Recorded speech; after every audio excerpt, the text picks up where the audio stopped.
এভাবে সাইজ করে কেটে দেখাবো।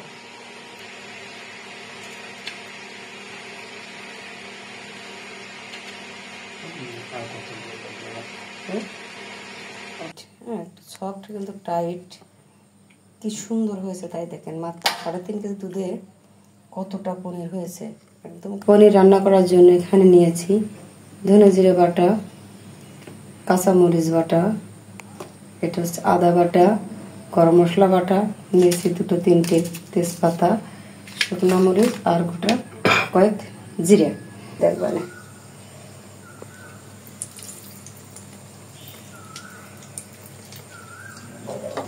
আলুটা আমি সুন্দর করে ভেজে নেব।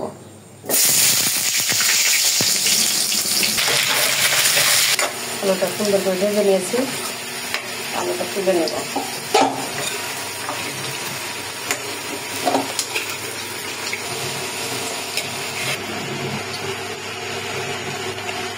এই ভাজা তেলে পনিরটা একটু ভেজে নেব।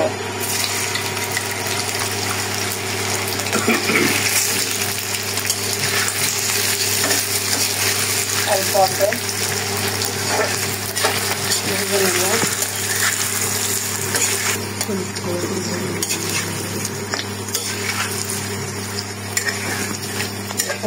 ভেজে দিয়ে নেব।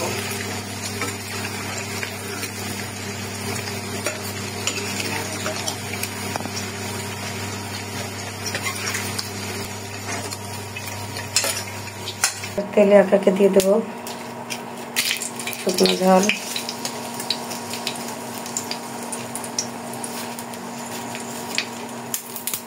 তেজপাতা,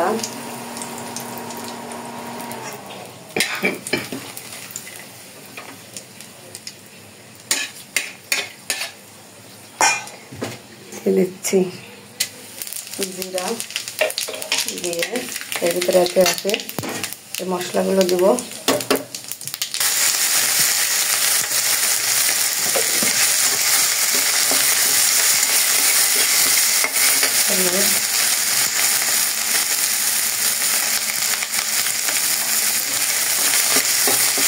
কষিয়ে আলুটা আলুটা ছেড়ে দেবো, সুন্দর করে কষিয়ে নেব। যারা আমি রান্না করে খেতে চান তারা শুধু সেটা পেঁয়াজ রসুন অ্যাড করবেন। পেঁয়াজ রসুন অ্যাড করে এবার সুন্দর করে কষিয়ে করবেন। পেঁয়াজ রসুন দেবেন আর গোটা বুট ডাল না, গোটা বুট সবলটা দিয়ে রেখে তাই আলুর সাথে আলু আর সেই বুট একসাথে কষিয়ে দিতে হবে। এটাই সুন্দর মতো ভাবে হলে আমি এখানে গরম জল দিয়ে দেবো। গরম জলটা রান্নার স্বাদ বাড়ায়।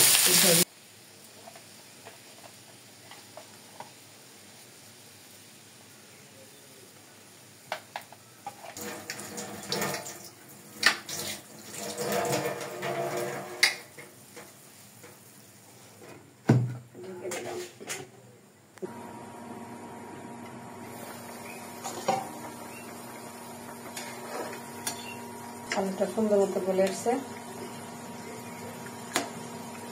ভিতর দিয়ে দেবো যেটা সেই পনিরটা দিয়ে দেবো।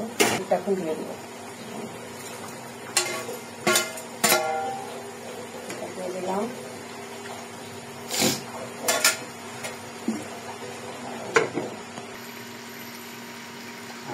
গালে এবার দিয়ে দেবো ভেজে রাখা গরম মশলা।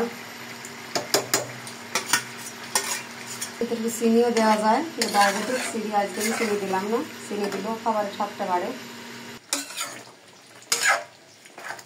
পনির রান্না হয়ে গেছে আমার।